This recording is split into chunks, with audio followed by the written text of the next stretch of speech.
distribuísse toda a minha fortuna para o sustento dos pobres, e ainda que entregasse o meu corpo para ser queimado, e não tivesse amor, nada disso me aproveitaria. O amor é paciente, é benigno. O amor não inveja, não se vangloria, não se ensoberbece, não se porta inconvenientemente, não busca os seus próprios interesses, não se irrita, não suspeita mal. O amor não se alegra com a injustiça, mas se regozija com a verdade. Tudo sofre, tudo crê, tudo espera, tudo suporta. Glória a Deus. Vou ler a segunda vez, mas somente o verso 7. O amor tudo sofre, o amor tudo crê, o amor tudo espera, o amor tudo suporta. Toda a igreja comigo, 1, 2, 3. Tudo sofre, tudo crê, tudo espera, tudo suporta. Meus amados, veja que nesse texto nós vamos falar da presença de Deus na nossa vida. João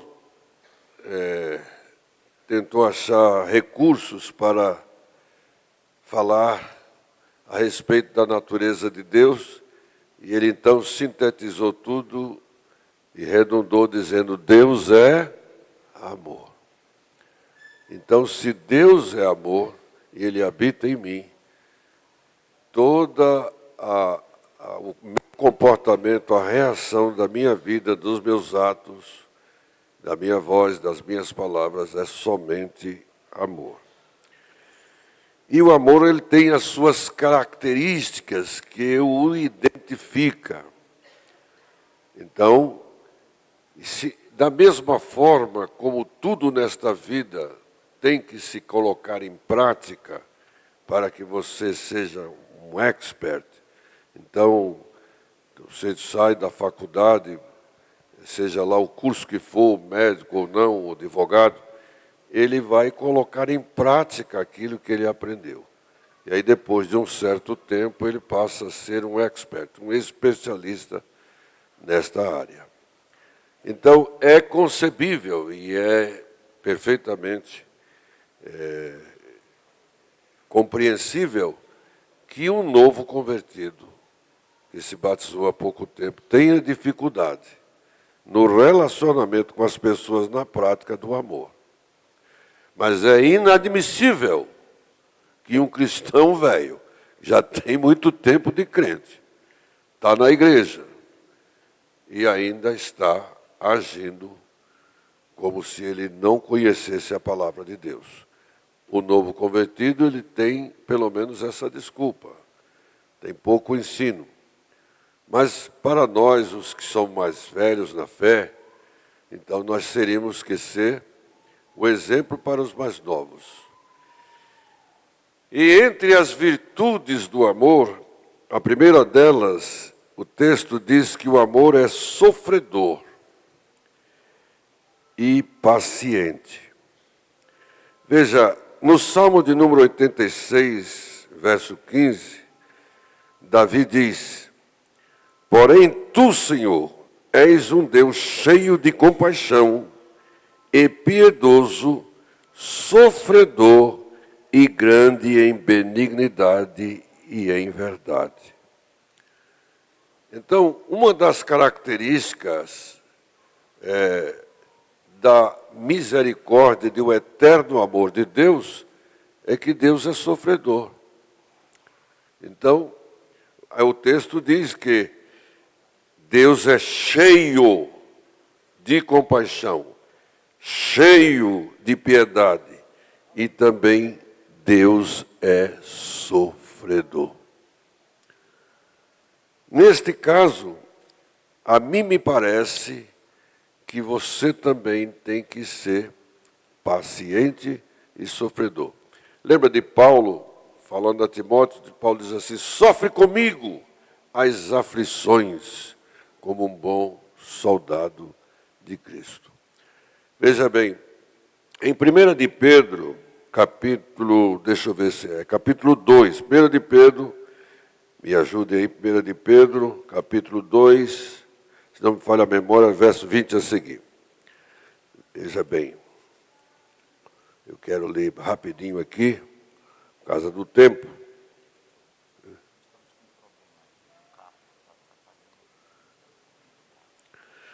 Não tem a placa do carro?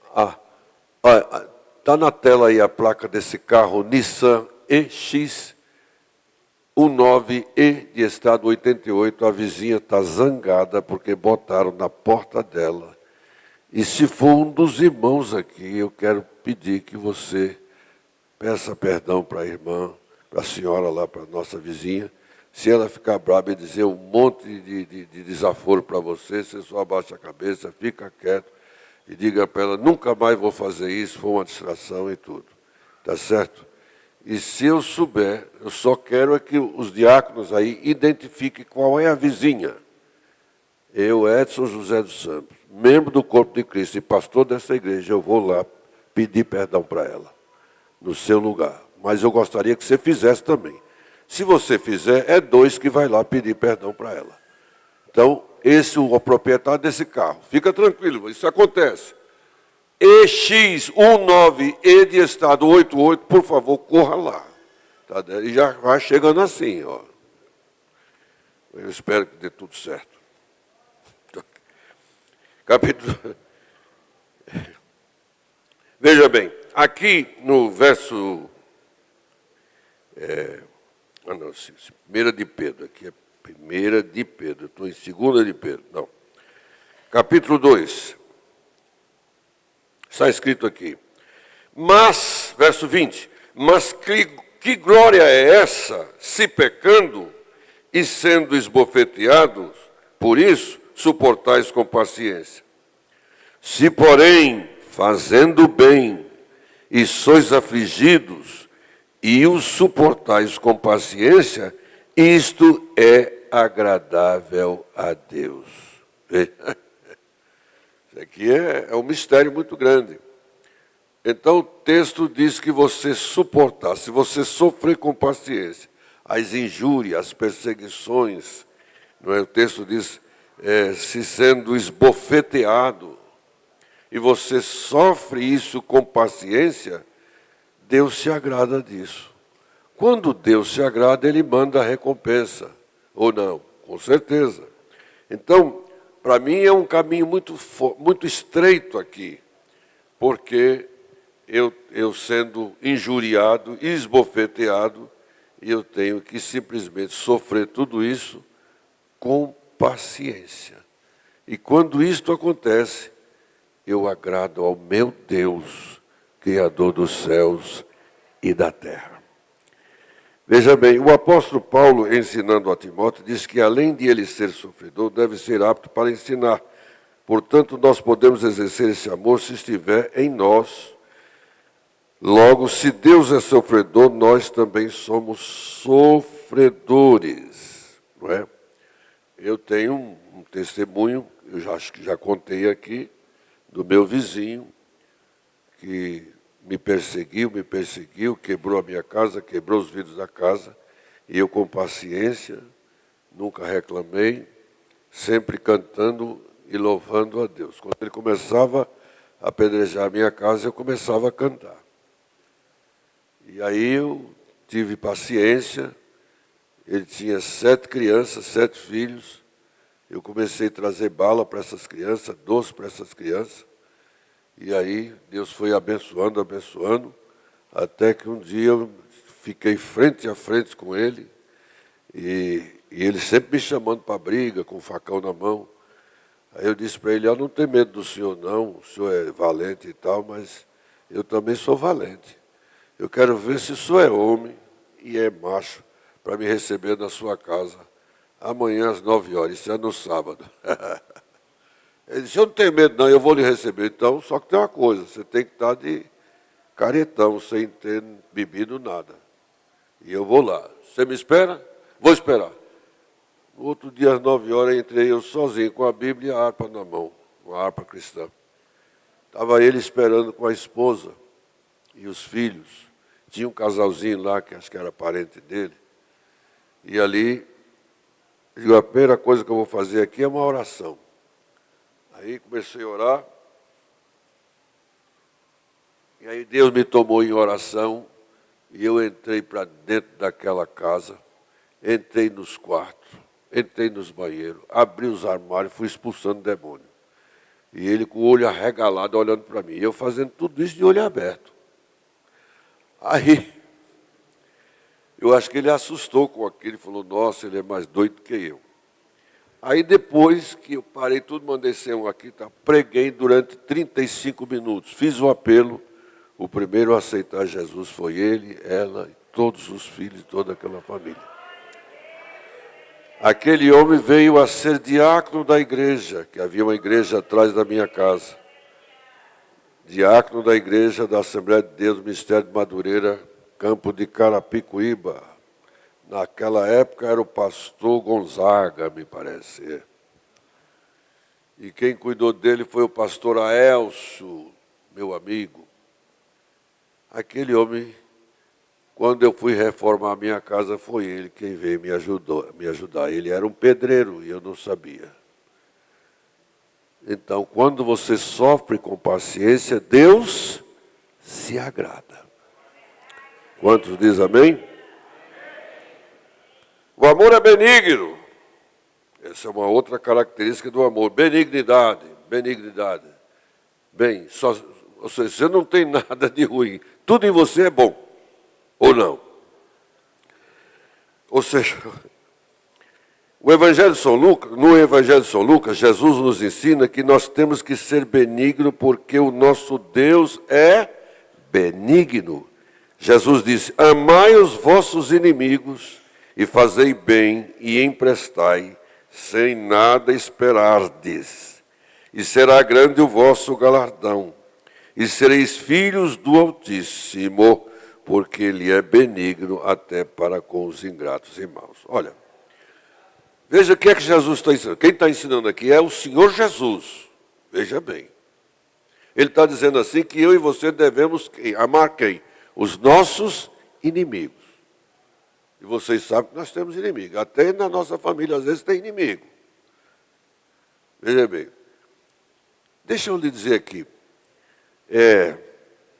Quando você está sendo abençoado por Deus, você vai estar cercado de inveja por todos os lados.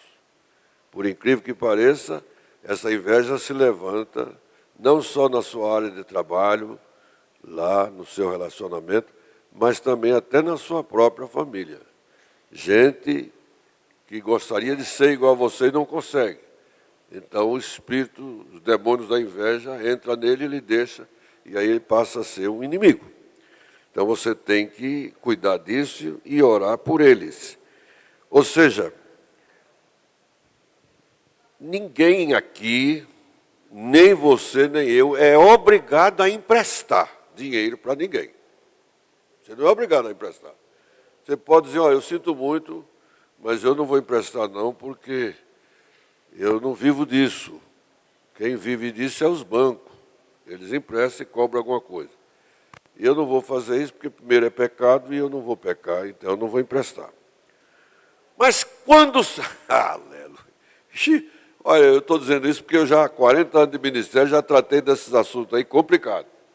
Aí quando se trata de um amigo muito chegadão, às vezes da família ou não, você pega e empresta uma certa quantia para a pessoa. E aí ele não paga. Muda até de igreja para não lhe pagar. Estou falando alguma coisa estranha? Não.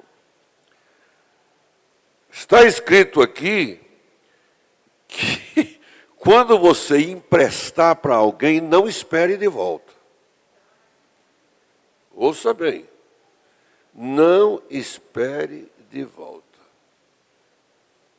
Isso aconteceu comigo.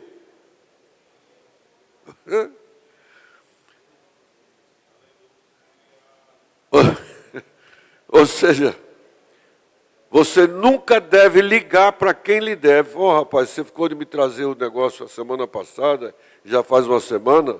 Se você fizer isso, você está contrariando ao ensino de nosso Senhor Jesus Cristo.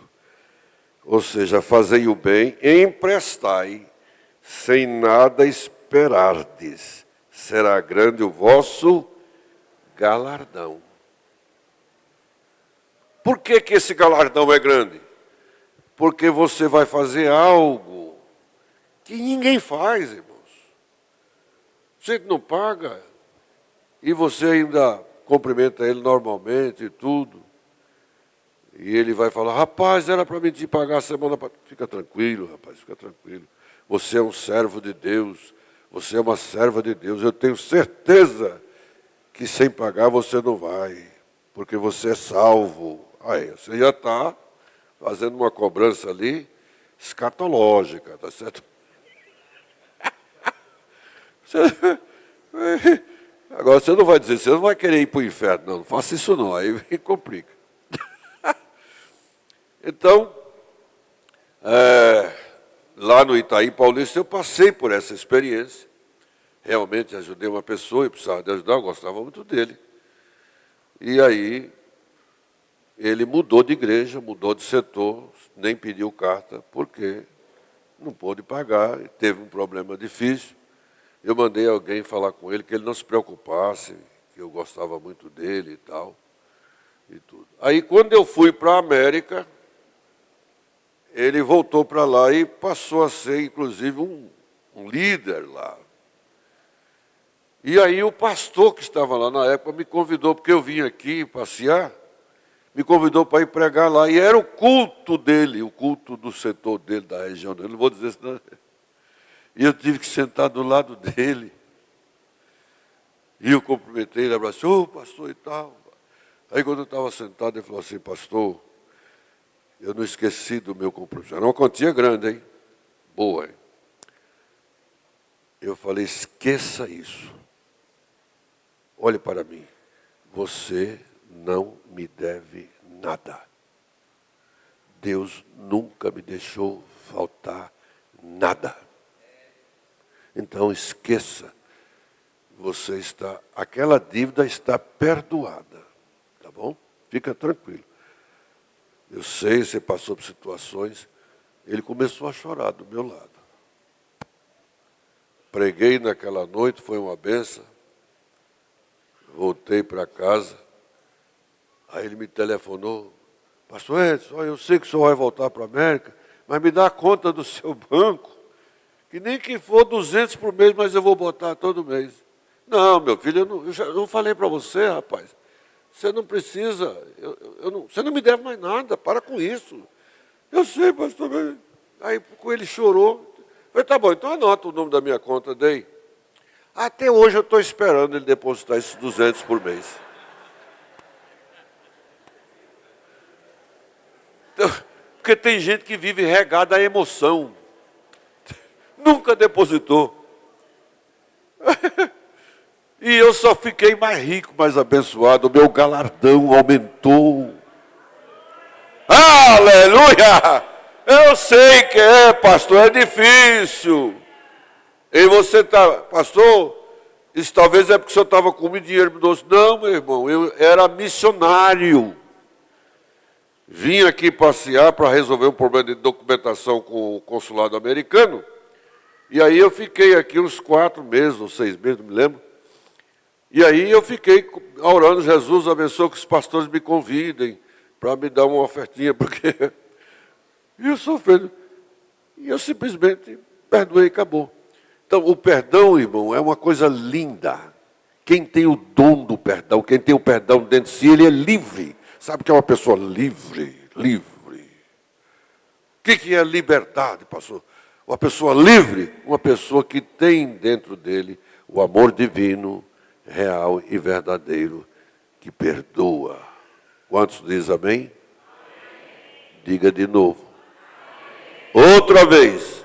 Amém. Vai ficar por aqui, eu vou falar sobre a excelência do amor outro dia, porque o tempo já não permite muito. E para nós não estender a ceia além do horário normal. Pastor Aparecido, cadê ele? Santo Aparecido, vem aqui ler um texto bíblico para a ceia do Senhor. E aí depois nós vamos preparar para a ceia do Senhor.